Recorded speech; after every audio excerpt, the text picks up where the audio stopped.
I feel like everybody has a little bit of that inside them, because when you're like with friends, you're in the car listening to music, you just want to like jam out, bob your head. Exactly. Like I think everybody has that inside of them, and with dance you just get to like explode that tenfold.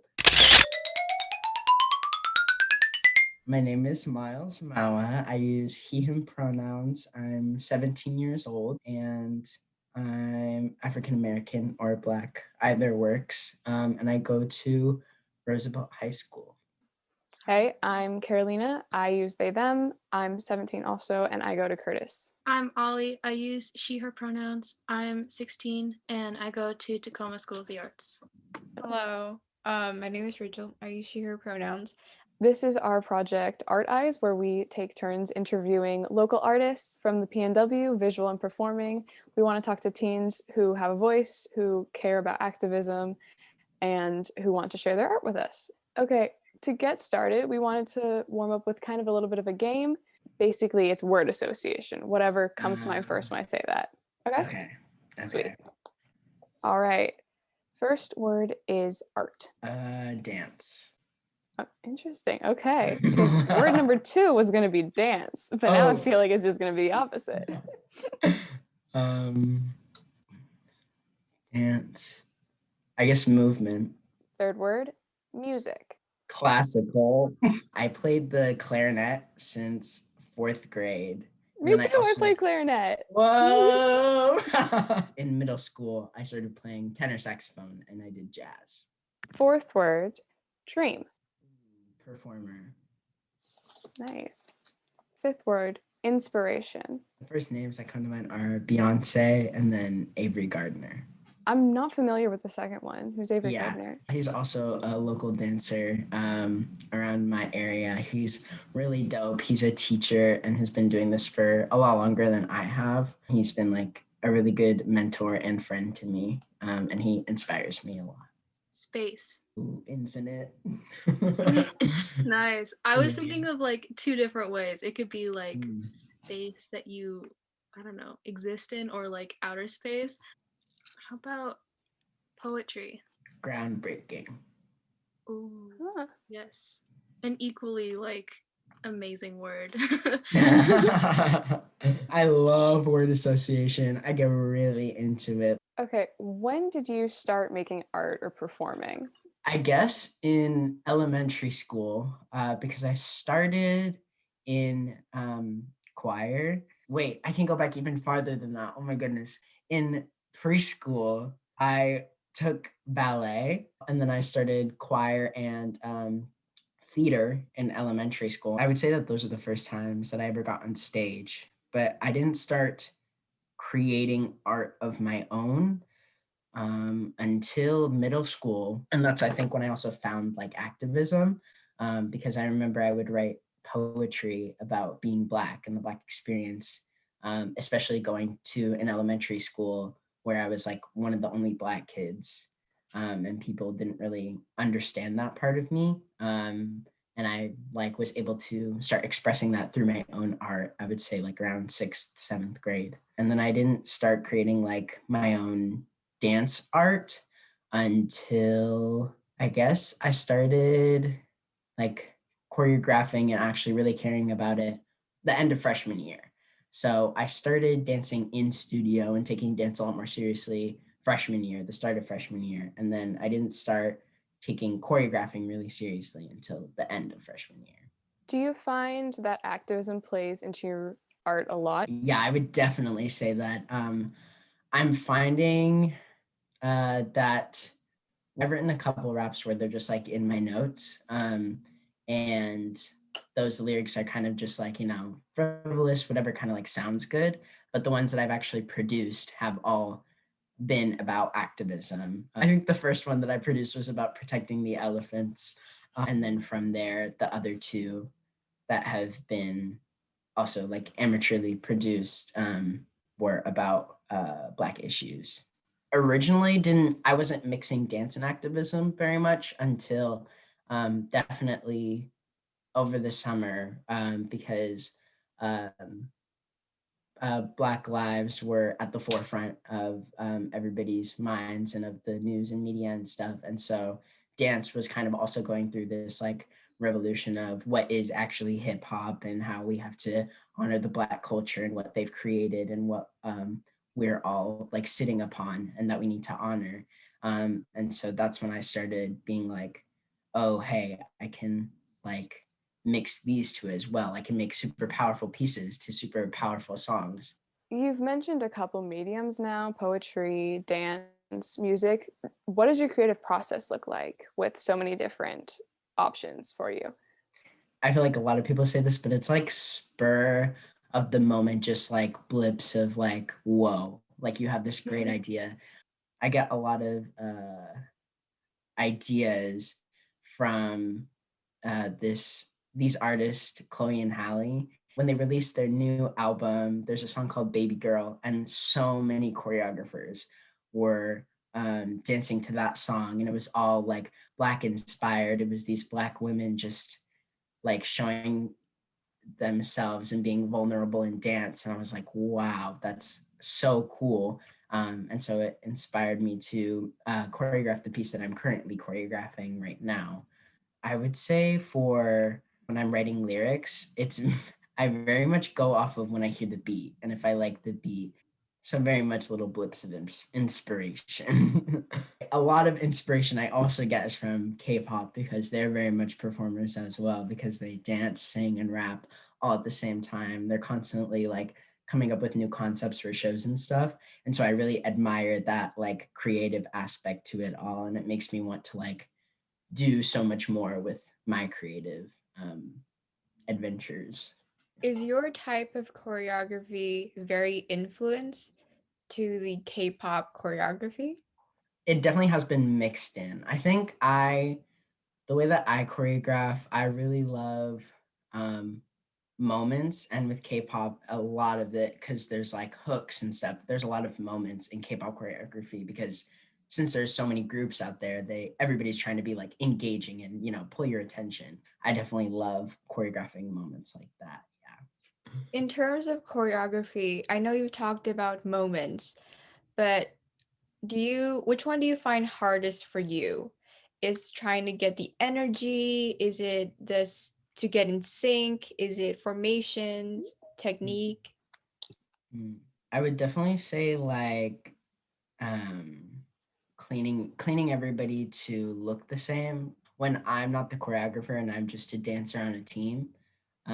Matching people's energy and styles and vibes is really, really hard, especially last year when I was put on a team and I hadn't done as much training because a lot of like my hard work has been over this quarantine actually. So before that even happened, I was put on a team with a lot of other advanced dancers and it was very hard to look as good as them in terms of creating, making sure that something doesn't lose my interest over a certain amount of time. It's easier to do that when the choreography is like short and just like 30 seconds or so. But when I start making pieces that are like over a minute long, I definitely struggle the most with making sure that I'm still including those moments up until the very end. Kind of going back to what you were talking about earlier, relating to K-pop, because I know that K-pop is very like in formation and they're very like marketed towards their audiences and they have to be like pristine. Sort of thinking about like the professional side of dance, would you ever consider or have you considered going professional? That's one of my goals is to become a professional dancer, maybe even a professional like performer, like an artist, but definitely a professional dancer. I haven't gone to LA yet, which is like a really big scene in the industry. It's definitely been a journey coming to that conclusion because like my experience with it is pretty limited since I'm pretty all things considered, I'm pretty new to dance. But I did a dance convention that was in Vancouver, Washington. I think that was the most like professional setting that I've ever been in. And it was really, really like is really competitive. There are a lot of dancers that want to go professional, want to be seen by these professional choreographers. It's definitely like intimidating how professional you have to be. There's no like chance to like refilm because you got that one move wrong. You have to be like consistent and perfect every time you shoot the video or something. Um, and that part is a little bit scary, but I think it can also be beneficial. Even though it's scary, I'm also like fascinated by it and want to pursue that and get to that level of consistency and professionalism. Yeah, I relate to that a lot. Also, as like a performing artist, it's definitely there is a lot of competitive nature when it comes to like performing, and I relate to a lot of what you're saying about like perfectionism and how you only really have like one chance sometimes to make it look right. It would be cool for you to talk about how what's been going on has been changing or like maybe even helping your artistic process. Yeah, I think for a lot of people, the pandemic hit them hard with their mental health, with their like artistic creativity and stuff. It kind of just hit a lull. As soon as quarantine hit, it definitely started like that. Um, but as soon as it got to the summer, I was like, all I want to be doing is dancing. So this is the perfect opportunity to do that. I signed up for a virtual program with the Lab, which is a studio in California in West Covina. And that just like skyrocketed my training. I was working so much harder. I was finding myself growing at like an alarming rate. I was like, this is so cool. And I was like, why would I ever stop? So even when school started, I just like made sure that I was doing all the dance that I possibly could, learning as many things that I possibly could, like styles, like foundations of dance. In terms of like writing lyrics, I first started writing lyrics in middle school, but I kind of just stopped because high school, got I got very busy. I wasn't able to do as many things, but because of quarantine and I had a lot more time, I started writing again, and that's how I got into like I really want to be producing more raps, and I think just with so much time, I was like I want to be busy because transportation is like no longer an issue. So I was like, I can do everything at home. So I'm just gonna go for it. I think it's a lot harder to be inspired and creative, which is why a lot of artists have kind of like hit this lull. But it is a lot easier for people who were like, I want to be able to do every opportunity, but I can't be everywhere at once. This quarantine has been like, well, now I can do everything at once from the comfort of my own home. A year from now, where would you want to be? End of senior year. If the pandemic is still like in the state that it is now, I think I would want to see myself being more of a like working artist, I guess. I've started that a little bit now, and I think a year from now I would want it to be like in full effect. I think if the pandemic is a little bit if cases like lower a lot, I think I would want to be in LA. If I could go to LA and see what I can make of myself before I actually move there, see if I can like plant those seeds before I make the full move. I think that's what I would want to be doing in a year. Speaking of like the future and all of that, do you have any projects coming up that you'd like viewers to keep an eye out for? Yeah, this will have already happened and it'll be a live stream, but I think it'll be posted after. As a part of the Edmonds Center for the Arts Black Lives Matter Year of Purpose, they're doing a Arts in Action, that's what it's called, the Arts in Action live stream. You can go check that out now. I will be making a piece with my partner, Tori Brockman. I'm working on um, lyrics right now. So that might be released, and that would be really cool. You would be able to find that on my Instagram at Myles Mawa. If you were to have any piece of advice for maybe like younger artists, or maybe even like yourself a couple years ago, what would you have to say to them? I think first off that like not everything you make has to be perfect. I can't even count how many times I've been choreographing a dance or writing lyrics and I was like, this is utter garbage. I'm not even going to continue this. Instead of like seeing it through and like seeing the beauty in imperfection. Even if you think you're going to get made fun of for it because it's like not perfect, it shouldn't stop you from sharing it. Yeah, that's really good advice. I feel like even me now needs to hear that. Like even Mm. I need to remind myself like every day, like just because it's not perfect doesn't mean it's just completely terrible. What's your favorite part about creating art? I know you use a lot of different mediums, so feel free to like say for each one, but what's your favorite part?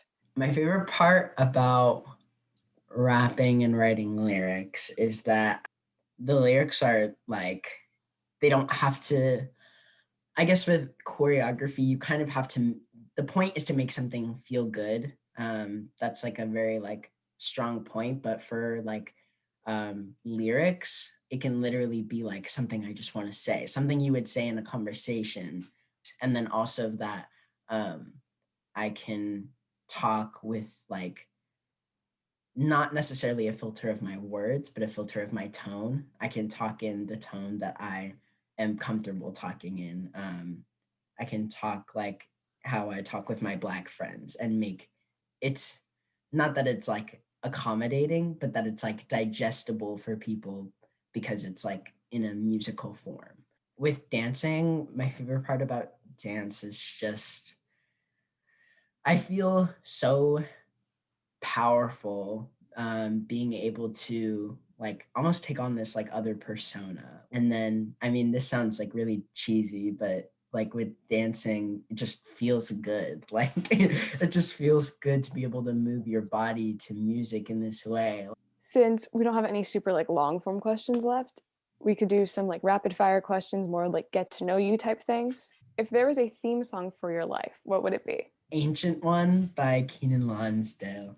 That song gets me bopping every time. I remember when it came out, I was listening to it all the time. And then um, when I was thinking about what piece I wanted to create to like amplify my Black voice, it was something that I was considering because um, it talks about being African and like this like part of your identity that is like when you grow up, it like blossoms up and up outside of you.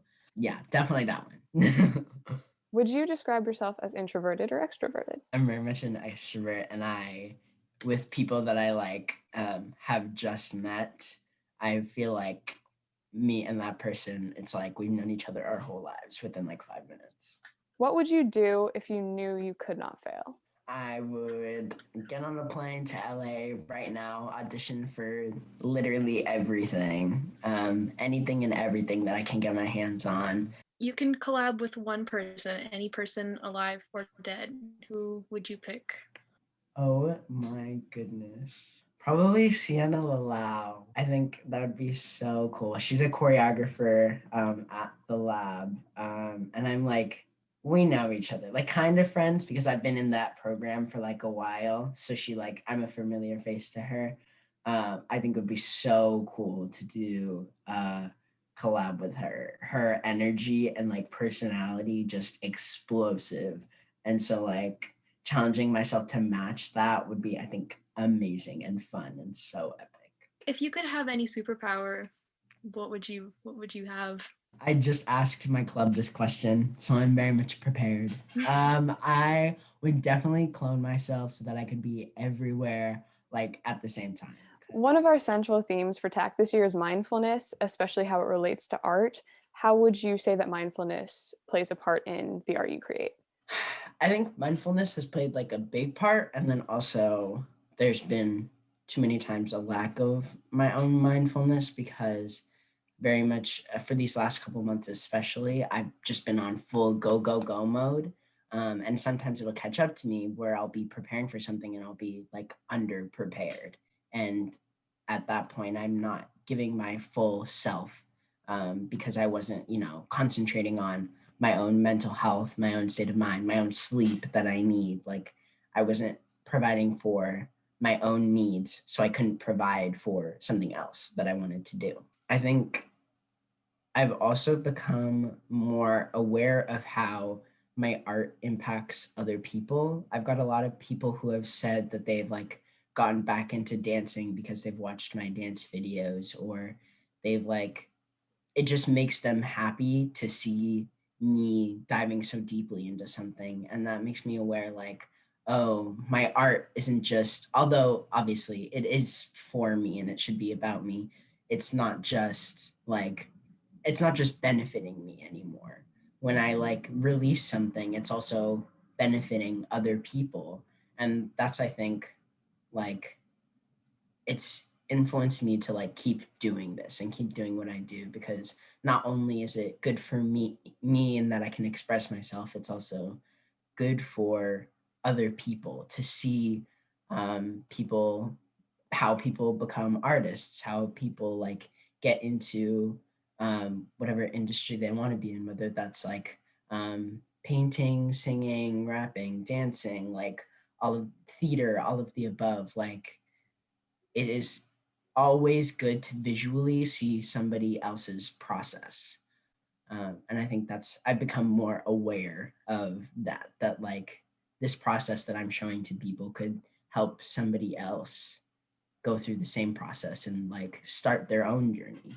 We are the Teen Art Council. You can follow us on Instagram at TamTeens, or the Art Museum as a whole at Tacoma Art Museum.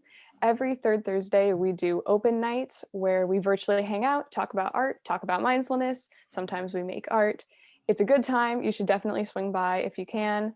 Every third Thursday, 6 to 8. You can follow me on Instagram at Myles Mawa. That's where I post most of my art and passion projects, and where I talk about future projects and stuff that I'm working on and classes that I'm teaching in the community. I am Karolina. I'm Ollie. And thank you so much for watching. See you later.